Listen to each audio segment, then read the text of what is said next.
Iran এবং Israel যুদ্ধের যতগুলো নিউজ আপনারা দেখতেছেন তার ম্যাক্সিমাম নিউজ ইরানের পক্ষে, মানে ইরান আগায় আছে এই ধরনের মুখরোচক নিউজ আপনারা দেখতে পাচ্ছেন। সে ফর এক্সাম্পল, ইরানের মিসাইল আক্রমণের কারণে আমেরিকার সবচেয়ে বড় aircraft carrier Abraham Lincoln damage something, Abraham Lincoln পেছনে ব্যাক করতে বাধ্য হয়েছে। ইরানের মুহুর্মুহুর বৃষ্টির মতো মিসাইলের কারণে ইসরায়েলের অবস্থা খারাপ। তেহরানের কি বলে, নেতানিয়াহুর চোখে ঘুম নাই। ইরানের আশেপাশে যতগুলো শত্রু দেশ আছে, সৌদি আরব সহ, এই সমস্ত দেশের অবস্থা খারাপ করে রাখছে ইরান। তো এই যে মুখরোচক টাইপ নিউজ আপনারা দেখতে পাচ্ছেন, যেটার কারণে আপনাদের জিভ দিয়ে লালা পড়তেছে, স্বপ্ন দেখতেছেন, মনটা ফুরফুরা হচ্ছে, এগুলো কেন হচ্ছে? লজিক দিয়ে চিন্তা করেন, তাহলে সব কিছু বুঝতে পারবেন।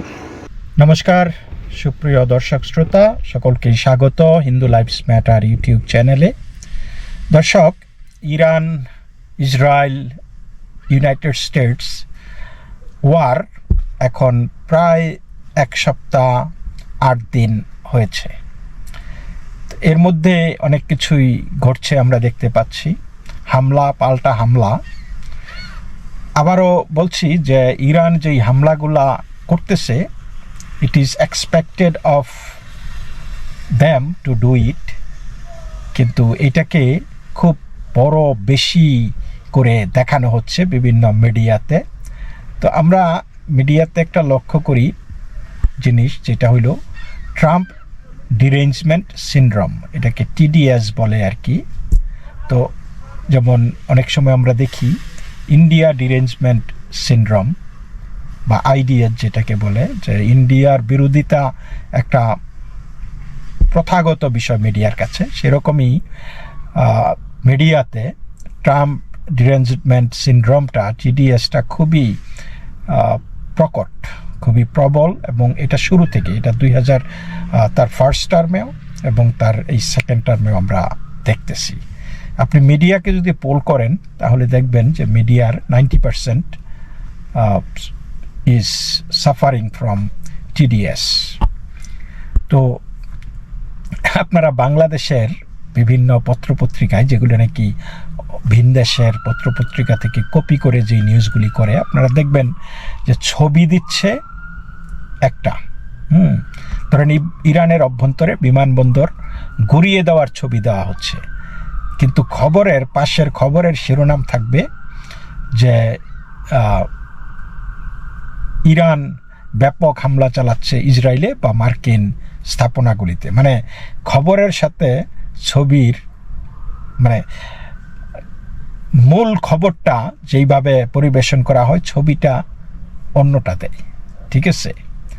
তো এরকম ঘটনা ঘটতেছে। সো মিডিয়া ইজ ভেরি ডিসইনজেনিয়াস, অসৎ আমি বলবো, মিসলিডিং।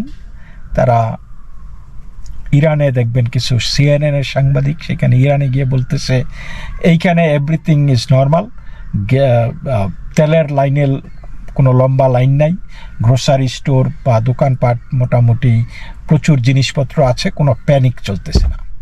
কিন্তু প্যানিক চলতেছে না না চলতেছে সেটা তো আমরা দেখতেছি, তাই না?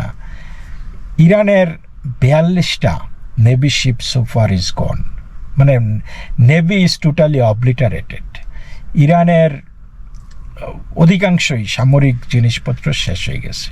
মিসাইল লঞ্চার আক্রমণ করে এগুলি কমানো হচ্ছে। তাদের একমাত্র আক্রমণ এখন চলতেছে যে এই যে কিছু ব্যালিস্টিক মিসাইল তারা লুকিয়ে রেখেছিল, এবং সেগুলির পরিমাণও খুব কম, এবং খুব বেশি দিন তারা যে সেই ব্যালিস্টিক মিসাইল হামলা করতে পারবে, কিন্তু সেটা না। তাদের রকেট লঞ্চারগুলি, তাদের মিসাইল লঞ্চারগুলি ধ্বংস করে দেওয়া হচ্ছে। এখন তাদের শাহেদ ড্রোন, সেটা হাজারে হাজারে আছে, অল্প পয়সায় তারা এটা শাহেদের ড্রোনের এই মেকানিক্সটাই তাদের তৈরি আর কি। তারা রাশিয়াকে ও ইউক্রেনের বিরুদ্ধে শাহেদ ড্রোন দিয়েছে, এগুলি ঝাঁকে ঝাঁকে যায়, মৌমাছির মতো আক্রমণ করে, এবং দে ডাই ওভার দেয়ার। সো এই শাহেদ ড্রোনগুলি একটা প্রবলেম। তো সেইটাও আমেরিকা, ইসরায়েল সেটাকে ট্যাকেল দেওয়ার চেষ্টা করতেছে, এবং ইউক্রেন যেহেতু তারা শাহেদ ড্রোন দীর্ঘদিন ধরে ফাইট করে আসতেছে, তো ইউক্রেন সেইখানে আমেরিকাকে এই ব্যাপারে শাহেদ ড্রোন প্রতিহত করার জন্য সাহায্য করবে। এবং একই সাথে আমেরিকা ইজ রিভার্স ইঞ্জিনিয়ারিং এই শাহেদ ড্রোনগুলি, মানে যেইভাবে তৈরি করা হয়েছে এটাকে উল্টাভাবে গিয়ে তারা দেখতেছে যে শাহেদ ড্রোনটা আসলে তারা কিভাবে তৈরি করছে, এবং তারা হয়তো শাহেদ ড্রোনটাকে কপি করবে আমেরিকা। তো এই অবস্থায় মাত্র 7 দিন we are writing a lot, reading a lot about this war. এটা কিন্তু আপনারা দেখবেন ডোনাল্ড ট্রাম্প অলরেডি বলেছে যে আনকন্ডিশনাল সারেন্ডার করতে হবে ইরানকে, তাদের সাথে কোনো ধরনের পিচ হবে না, কোনো ধরনের কথাবার্তা হবে না, they have to surrender unconditionally. এবং আমরা এরই মধ্যে দেখেছি যে ইরান মধ্যপ্রাচ্যের যেই দেশগুলি আছে যাদের উপর আক্রমণ হচ্ছে, হামলা হচ্ছে, তাদের কাছে ক্ষমা চেয়েছে ইরানের রাষ্ট্রপতি পেজেশকিয়ান। তিনি বলেছেন যে আমরা মেকশিওর করব যে আমরা মধ্যপ্রাচ্যের অন্যান্য দেশগুলিতে আক্রমণ করব না, শুধুমাত্র আমেরিকান সামরিক স্থাপনাগুলি যেই জায়গা থেকে আমাদেরকে আক্রমণ করা হচ্ছে আমরা সেগুলোকে লেজিটিমেট টার্গেট মনে করি, আমরা সেই জায়গায় আক্রমণ করব, বাট মধ্যপ্রাচ্যের অন্যান্য জায়গায় অ্যাটাক করব না। কিন্তু এরই মধ্যে আপনারা দেখেছেন ইউনাইটেড আরব আমিরাটসের যে প্রেসিডেন্ট তিনি হুঁশিয়ারি দিয়েছেন যে তাদের যথেষ্ট ক্যাপাবিলিটি আছে, যদি এইভাবে হামলা চলতে থাকে দে উইল রিটেলিয়েট, এই ওয়ার্নিং তারা ইরানকে দিয়েছে। তো ইরানের যেই বর্তমানে নেতৃত্ববিহীন একটা দেশ, তারা তাদের যেই ইসলামিক রেভলিউশনারি গার্ড কোর্প, তাদের কোনো সেন্ট্রাল কমান্ড নাই এখন, তারা বিভিন্ন স্প্লিন্টার গ্রুপে ভাগ হয়ে তাদের নিজস্ব মতো করে যে যেদিকে পারে হাড়ি পাতিল ছুঁড়ে তারা মারতেছে, কিচেন সিঙ্ক ছুঁড়ে মারতেছে, because their stockpile is ending, nearing to an end. তো এই অবস্থায় যুদ্ধটা বেশ ইরানের জন্য খুবই অগোছালো আমি বলবো, বিকজ দে ক্যানট কোঅর্ডিনেট, এবং তাদের নেতারা যেখানে যাচ্ছে সেইখানেই মারের শিকার হচ্ছে আর কি, খুনের শিকার হচ্ছে। আপনারা জানেন যে ইরানে তারা নেতা তৈরি করার প্রক্রিয়ায় আছে, হয়তো আগামী 24 ঘন্টার মধ্যেই তাদের একজন নেতা নির্বাচিত হবে, এবং সেই সম্ভাব্য নেতাটা হলো আয়াতুল্লাহ খামেনির পুত্র 56 বছর বয়স্ক মোস্তফা খামেনি। কিন্তু it comes with a caveat, যে ধরেন এই যে নেতা হইলেই কিন্তু তার পিঠের মধ্যে টার্গেট লাগিয়ে গেল, এবং এই Mostafa Khamenei is a already a target. আমরা যতদূর জানতে পেরেছি যে ইসরায়েলি হামলায় মোস্তফা খামেনি হয়েছে আহত। মোস্তফা খামেনি ইজ উন্ডেড, এবং এই মোস্তফা খামেনির বউ জাহরা হাদ্দাদ আদেল, তিনি কিন্তু ইসরায়েলি হামলায় মারা গেছে। এখন এই মোস্তফা খামেনি 56 বছর বয়স্ক আয়াতুল্লাহ খামেনির পুত্র, তিনি ইনজুর্ড, এবং আমেরিকা এবং ইসরায়েল বলেছে যে আমরা এই মোস্তফা খামেনিকে মানি না। ডোনাল্ড ট্রাম্প বলেছে যে ইরানের পরবর্তী নেতা কে হবে সেইটা সিলেক্ট করবে আমেরিকা, ইরানকে সারেন্ডার করতে হবে নিঃশর্তভাবে, এবং তারা যাকেই নেতা হিসাবে বানাবে আমরা তাকেই হত্যা করবে। এই অবস্থায় ইরানের প্রেসিডেন্ট পেজেশকিয়ান বলেছে যে আমরা কোনোভাবেই আত্মসমর্পণ করব না, নিঃশর্ত আত্মসমর্পণ তো দূরের কথা, take that to your grave. অর্থাৎ ডোনাল্ড ট্রাম্প এই যে তার এই দাবি লইয়া সে যাতে কবরে যায়, আমরা যে আত্মসমর্পণ করব এই স্বপ্ন নিয়ে তুমি কবরে যাইতে পারো। তো দর্শক, প্রেসিডেন্ট ডোনাল্ড ট্রাম্প স্পষ্ট ভাষায় বলে দিয়েছে there will be no deal with Iran accept unconditional surrender. বুঝতেই পারছেন যে he is talking from the position of strength, একটা শক্তির জায়গা থেকে বলতেছে, দুর্বলরা এইভাবে কথা বলতো না যে নো ডিল। এবং আমরা যতদূর জানি অলরেডি তেহরান অর্থাৎ ইরান নানান চ্যানেলে যোগাযোগ করতেছে যে আমেরিকার সাথে মধ্যস্থতা করা যায় কি না, এবং তারা কয়েকটা ব্যাক চ্যানেল খুলেছে যাতে কোনোভাবে এই দুইটা দেশকে একসাথে বসানো যায়। But Trump does not want it. ট্রাম্পের বক্তব্য হলো যে তারা যদি যখন আনকন্ডিশনাল সারেন্ডার করবে তখন আমরা একটা ভালো নেতা নির্বাচন করব এবং আমরা এবং আমাদের যেই মিত্ররা আছে, আমাদের যারা অংশীদার আছে, পার্টনার আছে, তাদেরকে নিয়ে আমরা ইরানকে আবার পুনর্গঠন করব, ইরানকে অর্থনৈতিকভাবে আবার শক্তিশালী করব। Iran will be bigger, better and stronger than ever before, make Iran great again. এটা হলো ট্রাম্পের বক্তব্য। এদিকে ইরানিয়ানরা কিন্তু থেমে নাই, তারা যেই দিকে পারতেছে তারা করতেছে। সমস্যা যেমন সুইডেনের অসলোতে আমেরিকান এম্বাসির সামনে বম ব্লাস্ট হয়েছে এবং এম্বাসির কিছুটা ক্ষতি হয়েছে। So Iran, as we know, they are a terrorist country, terrorist organization, basically the whole Islamic Republic যেটা ইরানকে বলা হয়, যদিও ইরানের অধিকাংশ মানুষ মুসলমান না। ইরানের 60% মানুষ নিজেদেরকে নন মুসলিম দাবি করে, তারা পার্সিয়ান নিজেদেরকে বলে, তারা ইভেন ইরানের 25% মুসলিম মসজিদে যায়। সো তারা বলে যে this is not a Muslim country, কিন্তু এই মুসলিম জিনিসটা তাদের উপর চাপায়া দিছে, তারা এখান থেকে বের হতে চায়। তো এরা এই টেরোরিজম কায়েম কইরা এই ইসলামকে কায়েম করতে চাচ্ছে সেইখানে। এবং আপনারা দেখেছেন কিছুদিন আগে টেক্সাসের হিউস্টনেও কিন্তু এরকমই একটা বারের মধ্যে এক সেনেগালের এক লোক গিয়ে সেইখানে গুলি করে 8-10 জন মানুষকে হত্যা করেছে। তা এইগুলি ঘটতেছে, কিন্তু প্রেসিডেন্ট ট্রাম্পের বক্তব্য হলো যে হোয়াট এভার ইট টেক্স, যা যা করতে লাগে, এবং বলতেছে যে আমাদের উই আর স্টক পাইলিং আমাদের weapons catch are getting bigger. তিনি আমেরিকার ডিফেন্স ইন্ডাস্ট্রির কর্মকর্তাদের সাথে কথা বলেছেন এবং বলেছেন যে আরও 4 গুণ প্রোডাকশন বাড়িয়ে দেওয়ার জন্য। অ্যাট দি সেম টাইম ইরানের যেই সাপ্লাই, এটা কিন্তু ডিপ্লেটিং হচ্ছে। এদিকে আপনারা জানেন যে ইউনাইটেড কিংডম, যুক্তরাজ্যের যেই প্রধানমন্ত্রী আছে কিয়ার স্টারমার, প্রথমে আমেরিকাকে যুক্তরাজ্যের বিমান ঘাঁটি ব্যবহার করতে অনুমতি দিতে অসম্মতি জানিয়েছিল, কিন্তু এখন তারা 2টা নেভি শিপ এই উপসাগরীয় অঞ্চলে পাঠাচ্ছে তারা বলেছে, এবং আগ্রহ প্রকাশ করেছে আমেরিকার সাথে যুদ্ধে যোগ দিতে। বাট ট্রাম্প বলে দিয়েছে নো থ্যাঙ্কস, তোমাদের ছাড়াই চলবে, ইউ আর টেরিবল। আমাদের যেই আগের যুক্তরাজ্যের সাথে যেই পার্টনারশিপটা ছিল সেটা তোমরা বিট্রে করছো, আমাদের কোনো প্রয়োজন নাই, তুমি আমাদের সাথে যোগ দিচ্ছ হোয়েন উই আর উইনিং, যে যখন দেখতেছো আমরা জিতে যাচ্ছি তখন তোমরা আমাদের সাথে যোগ দিচ্ছ, তোমাদেরকে আমাদের দরকার নাই, বাট আমরা এটা মনে রাখব। এটা কিন্তু স্পষ্ট বলে দিয়েছে যুক্তরাজ্যকে। So lot of things going on behind this scene. তো এইদিকে দর্শক,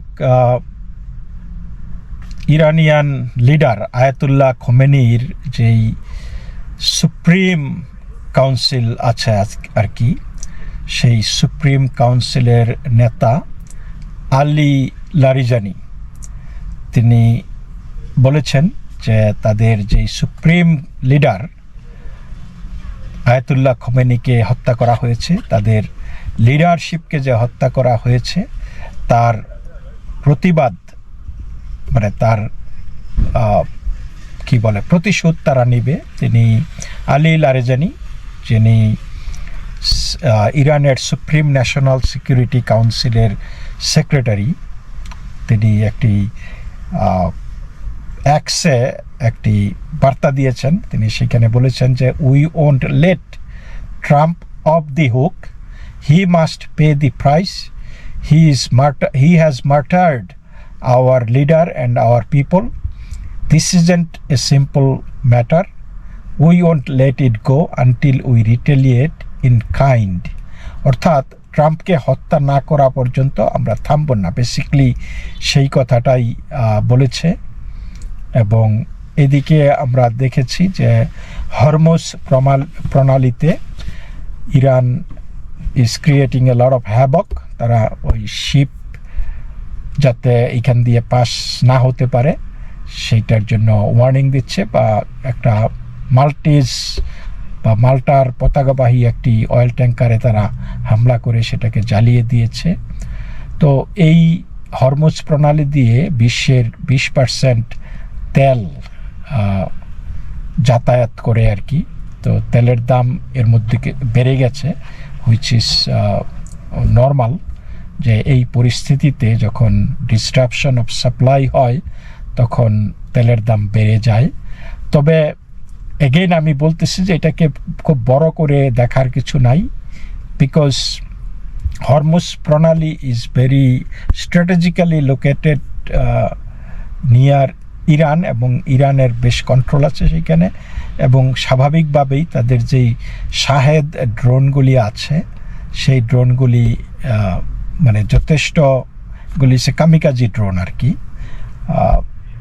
ভেরি ডিফিকাল্ট, এবং সেটা তারা ব্যবহার করতেছে, মানে যেটা নর্মালি তারা করা উচিত আর কি, যে কেউই করতো। তো এইদিকে Iranian Islamic revolutionary guard corp, যেটা IRGC, আপনারা জানেন যে তারা হিজবুল্লাহ, হামাস এদের সাপ্লাই কর্তা আর কি, তাদেরকে ট্রেনিং দিত। বেসিকলি IRGCর ওই পোষ্যপুত্র হয়েছে ওই টেরোরিস্ট গ্রুপগুলি। তো সেই টেরোরিস্ট গ্রুপগুলিকে রসদ সাপ্লাই দেওয়ার জন্য 16টা বিমান তৈরি ছিল আর কি, লোডেড। তো এই 16টা বিমানকে ইসরায়েল আক্রমণ করে একদম ধ্বংস করে ফেলেছে। ইরানের বিমানবন্দর ধ্বংস হয়ে গেছে, আমরা দেখেছি। এবং রাশিয়াতে এই খামেনির হত্যার ব্যাপারে সেখানে থাকা ইরানিয়ানরা আনন্দ উল্লাস করেছে, এবং সেই রকম একটা অনুষ্ঠান থেকে কয়েকজনকে গ্রেপ্তার করেছে রাশিয়ান সরকার। তারা বলেছে যে এই যে অনুষ্ঠান বা এই সমাবেশ এটা আনঅথরাইজড ছিল, এটা করা উচিত না। তো এই কারণে আমরা দেখতে পাচ্ছি যে এইখানে Russia wants to help Iran, এটা স্বাভাবিক। রাশিয়া কৃতজ্ঞ থাকা উচিত যে ইরান তাদেরকে যেইভাবে শাহেদ ড্রোন দিয়ে সাহায্য করেছে ইউক্রেনের বিরুদ্ধে যুদ্ধে। বেসিক্যালি এই শাহেদ ড্রোন ব্যবহার করায় রাশিয়ার যুদ্ধটা কিন্তু রাশিয়ার পক্ষে মোড় নিয়েছিল, তা না হলে তারা ইরানের কাছে ব্যাপক মার খাচ্ছিল। তো এদিকে আমরা দেখতেছি যে ইসরায়েল বলেছে যে খুব শীঘ্রই, we don't know how long, but Iran ধ্বংস হয়ে যাবে এবং ইরানের রেজিম সারেন্ডার করতে হবে। It is just a matter of time. এবং যা দেখতেছি যে এইভাবে ডগেডলি আমেরিকা এবং ইসরায়েল আক্রমণ করতেছে, এটা just definitely a matter of time. Already B-52 বোমার ইউকেতে, ইউনাইটেড কিংডমে প্রস্তুতি নিচ্ছে, এবং তারা এমন সব বোমা যেগুলি নাকি আগে কখনোই ব্যবহার করা হয় নাই সেগুলি ইরানের ওপর ফেলবে। যেমন এমন একটা বোমা আছে যেখানে গ্র্যাভিটি বম বলে। তো আমি জানি না গ্র্যাভিটি বমের ফাংশন কি। তাছাড়া আরও কিছু বম আছে যেগুলো নাকি একটা বম মানে 32টা বম হয়ে যায় আর কি, এরকম। তো সেই বোমাগুলি তারা ইরানের ওপর ব্যবহার করার পরিকল্পনা করতেছে। তো এই যুদ্ধটা ইট ইজ জাস্ট, আমি বলবো যে আমরা জাস্ট ট্রেইলার দেখতেছি। The big one is still coming. Big one এখনো আসে নাই, তো বিগ ওয়ান আসতেছে। সো এই অবস্থায় দেখার বিষয় যে কি হচ্ছে। এবং আরব আমিরাটসের প্রেসিডেন্ট বলেছে যে we are not an easy prey, আমাদেরকে এইভাবে হামলা করলে এটার পরিণতি খুব খারাপ হবে। তো ইরান যদিও তারা ক্ষমা চেয়েছে ইরানের প্রেসিডেন্ট পেজেশকিয়ান অন্যান্য আরবিয়ান দেশগুলির কাছে, কিন্তু এইটাও বলেছে যে যেই জায়গাগুলি থেকে তাদের উপর আক্রমণ হয় সেই জায়গাগুলি তারা টার্গেট করতে পারবে। সো স্টে টিউনড, এই পর্যন্তই, ভালো থাকবেন, নমস্কার।